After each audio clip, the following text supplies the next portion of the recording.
Land degradation is one of the most major challenges facing the environment today.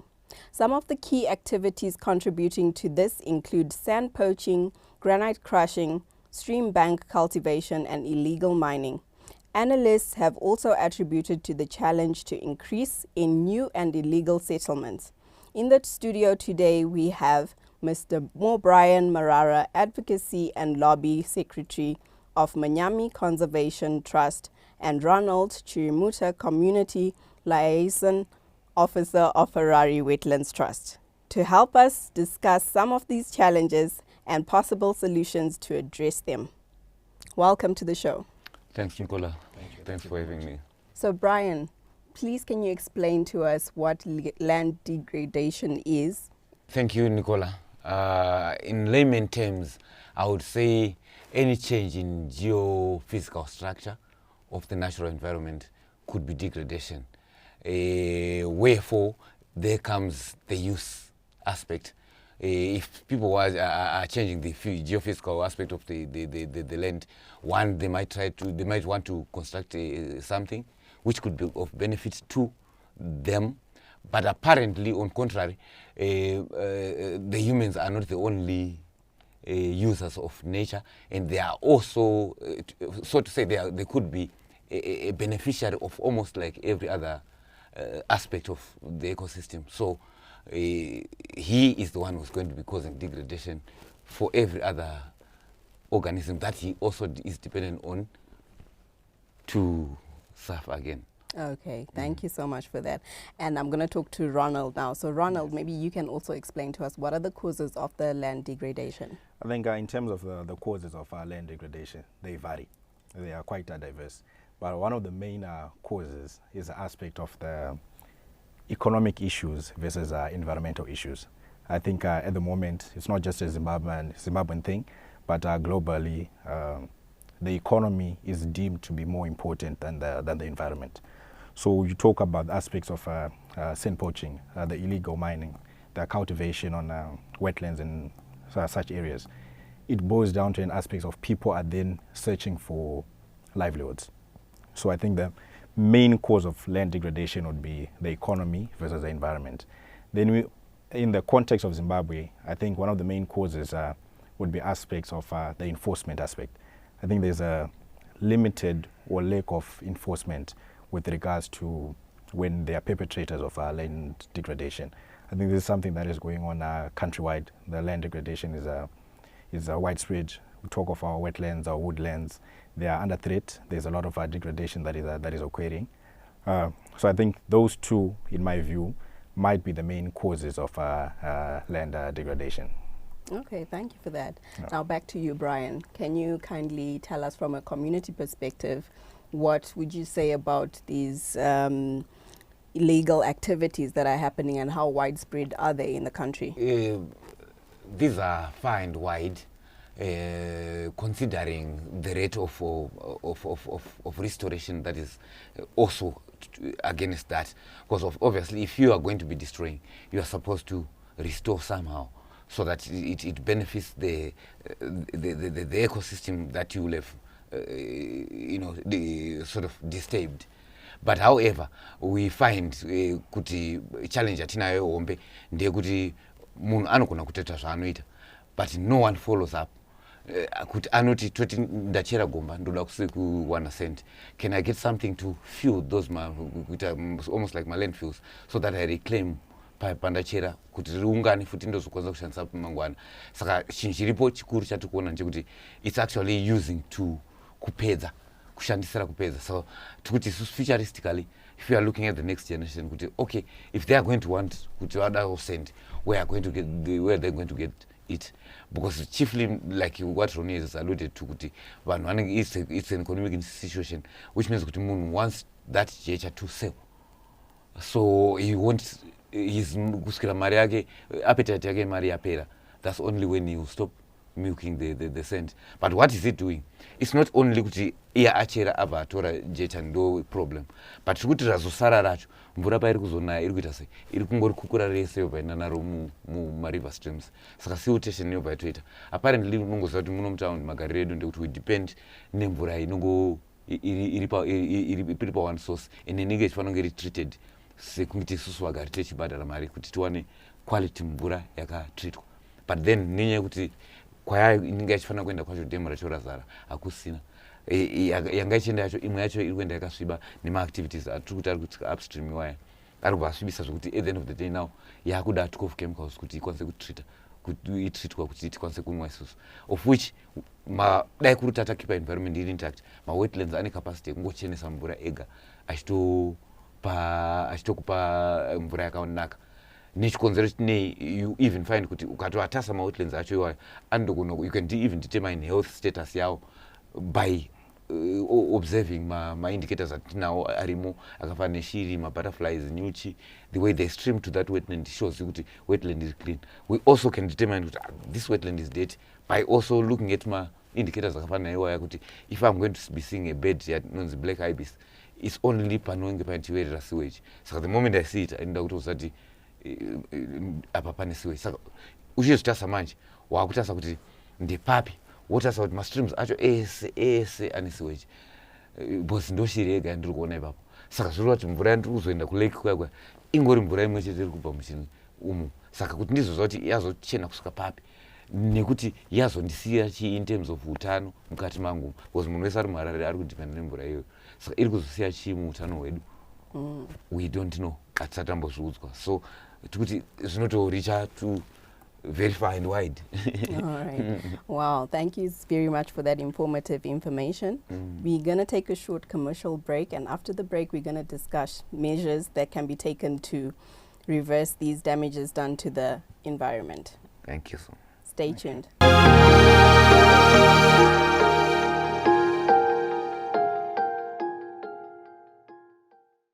Welcome back to People and Earth. We have been discussing with Ronald and Mo Brian about the environment.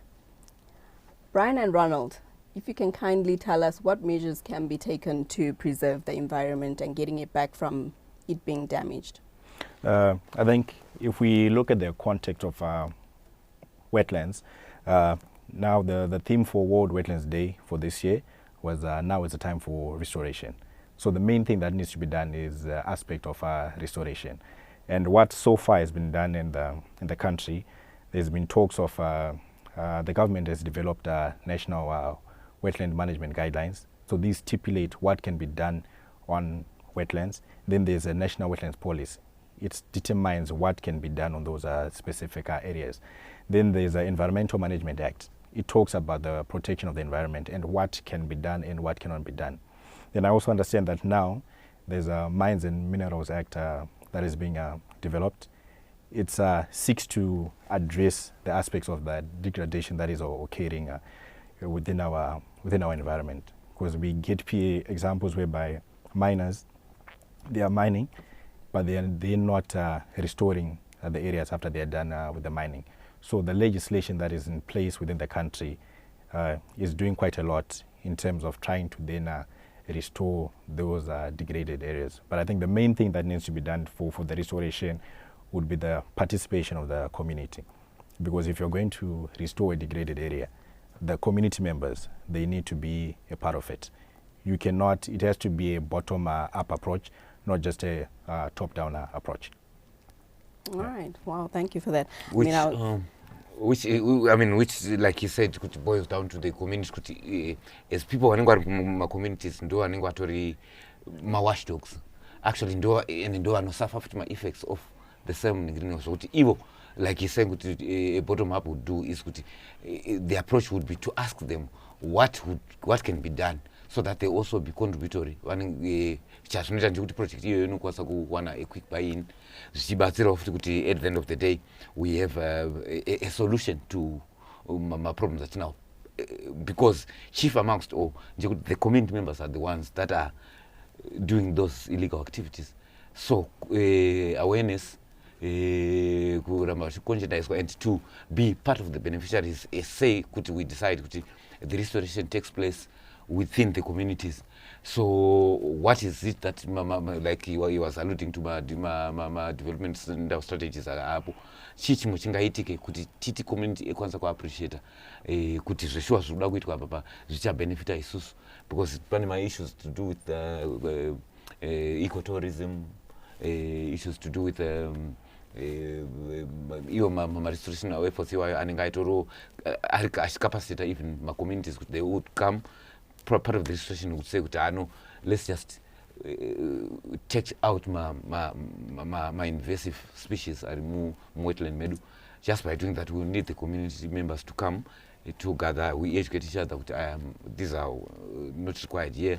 We are picking them up, but by so doing, they're also engaged, and probably if there is a little something, they're also going home with a little something, and they see the benefit of taking care of that particular piece of land that will be degraded. If it's deforestation, let them go in and start planting the trees, because they are going to be benefiting the shade. They are going to be benefiting in terms of better air quality management systems and all other things that could be beneficial to them from that environment. Wow, thank you, Mr. Moore-Bryan. So back to you, Ronald. I know that you are part of Harare Wetlands Trust. Yes. So what is it that you guys are doing to obviously address environmental related issues? Okay, I think we've done quite a few things. First thing that we did, I think it's one of the key things that we did, was setting up community-based organizations, so in different suburbs. So from Glenview, Budiriru, Mabvuku, Tafara, where residents, we set up the organizations so that they become stewards of their own environment. Like I said, it needs to start from the community level, not just top down. So the communities are now in charge of managing their wetlands. So we have capacitated them on how to engage with their duty bearers. What is the importance of a wetland? What are the threats facing wetlands? That is one aspect. Then the second aspect that we've done as HWT is we've engaged our leadership, our MPs, councillors, ministries, about the importance of wetlands, because Zimbabwe is a signatory to the Ramsar Convention. So according to the law, we should be protecting the wetlands. So we've tried to capacitate the lawmakers about the importance of these ecosystems, and this has resulted in development of sort of like a report from Parliament that was submitted by the Portfolio Committee on Environment to Parliament with recommendations for the protection of wetlands. Then working with EMA and the ministry is HWT. We've also assisted in the development of the National Wetland Management Guidelines. We provided our input into the document, even into the policy. Then with regards to the ecologically sensitive area map, there's like a wetland map for Harare. We've also done quite a few things in assisting EMA to develop that map. I think as with any process, there's always going to be some debate as to the map that has been produced. But as HWT, some of the areas we think that they're wetlands and they should be protected, while some areas there's a bit of a conflict there, but it's something that we're still engaging with EMA. Then with Zimbabwe having submitted a request to host the Ramsar COP conference in 2025, we're now looking at spreading the wetland message, not just in Harare, but across the whole country. So I think as HWT we've done quite a few things, even engaging the school children, because we say that they are the future, but in actual fact, they are the present. So we've actually started the engagement with the students, educating them about the importance of these ecosystems, importance of our biodiversity, which is often overlooked. And research that was done a few years ago by Prof. Magaza from the UZ stated that in 42 years, Lake Chivero is going to be fully silted. So it means that the young generation are the ones that are going to be affected. So they have to start taking action now. Wow, that's amazing. Which makes me and him partners, because I'm actually a product of what he's talking about. Yes, we are the CBOs, definitely. the community-based organizations that they've formulated. They've capacitated us, of course. Yes, we are doing quite a lot of on the ground, spreading the message. Picking on issues also that has to do with the those illegal activities and trying to push them to the relevant authorities. So through- hold that thought. We will be right back. We're going to Okay. take another short commercial break. Okay. We're going to take another short commercial break and we'll be right back.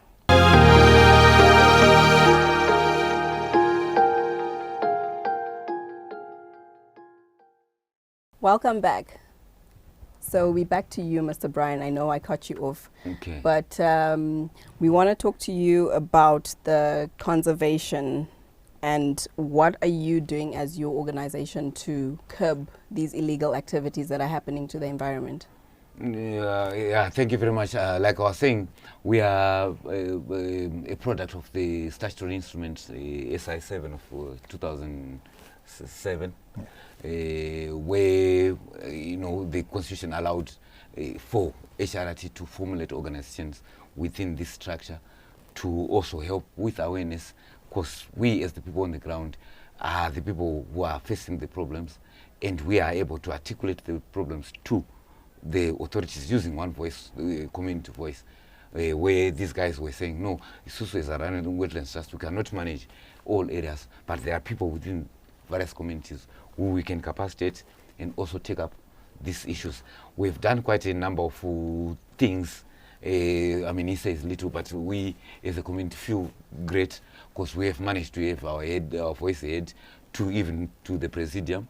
He has even responded to what we have just been championing as communities to have the wetlands protected. Well, we are waiting. We will know it's actually, it doesn't come in a day, but in the next other day, probably we could just be having the laws and the regulatory authorities doing justice to the delivery. Because like ezvinezvi tiri kutofanira kuti tine questions atisi kutobvunza ekuti now tine wetlands maps taanawo, but still irregularities ari kuramba achingoita go through. But we know, just because zvakuitwa in the full view of everyone, we are also seeing, and who would want to leave a better tomorrow for the next generation, it will point at you.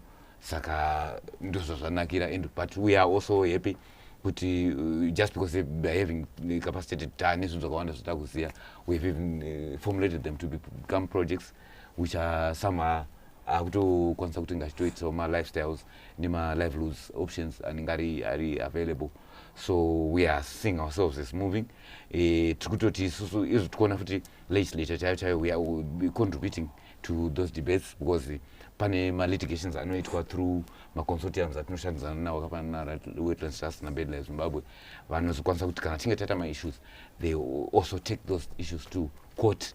Some we have won, some we have lost some, but we know with judiciary that's the game, and we are going for a record.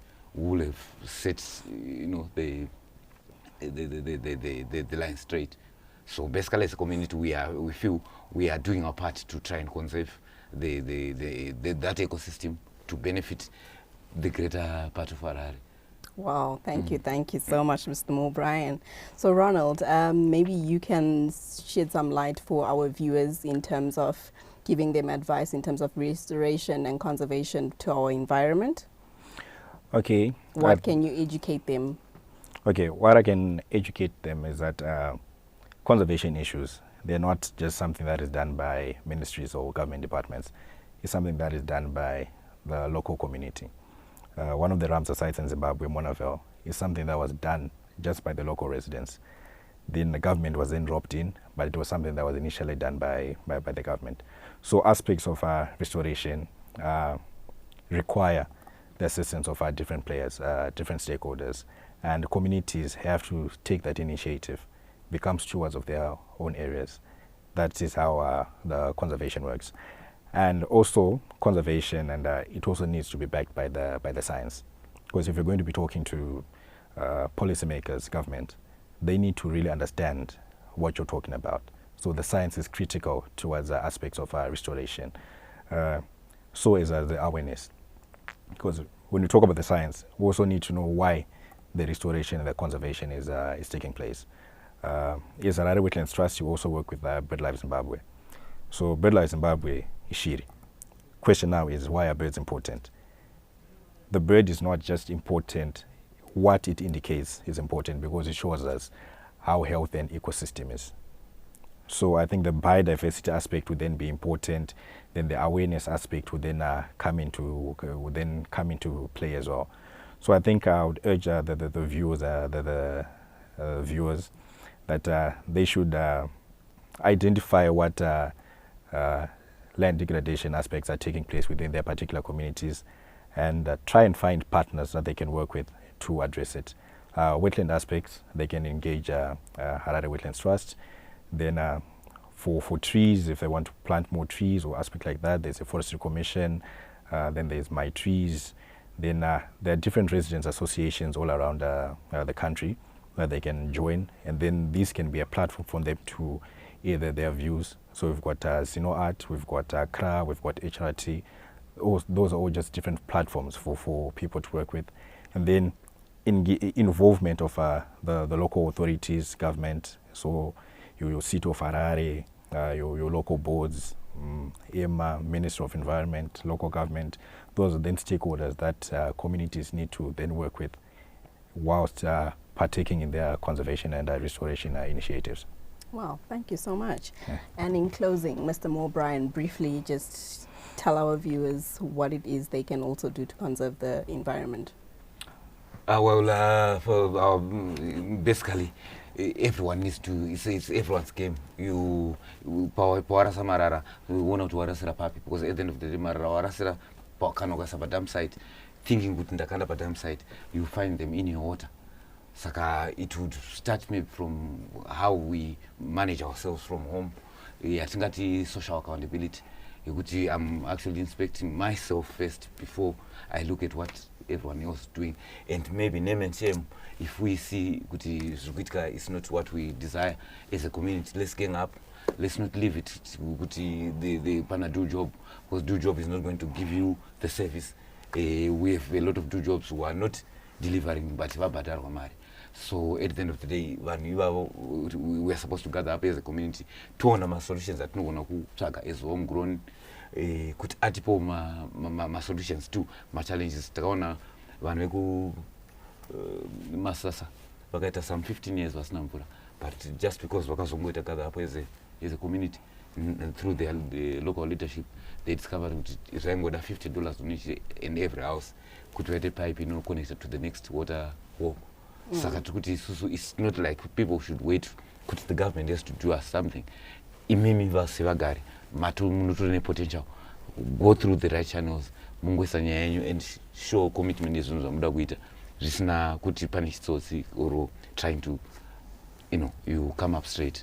Wow. You have the better tomorrow. Wow, thank you so much for that. Yeah. And I love the way you talk about this aspect of together we can. Yes, yes. So thank you for joining us on the show. We really did learn a lot from you. Thank you so much. Thank you for joining us. We will see you next week. Ciao, ciao.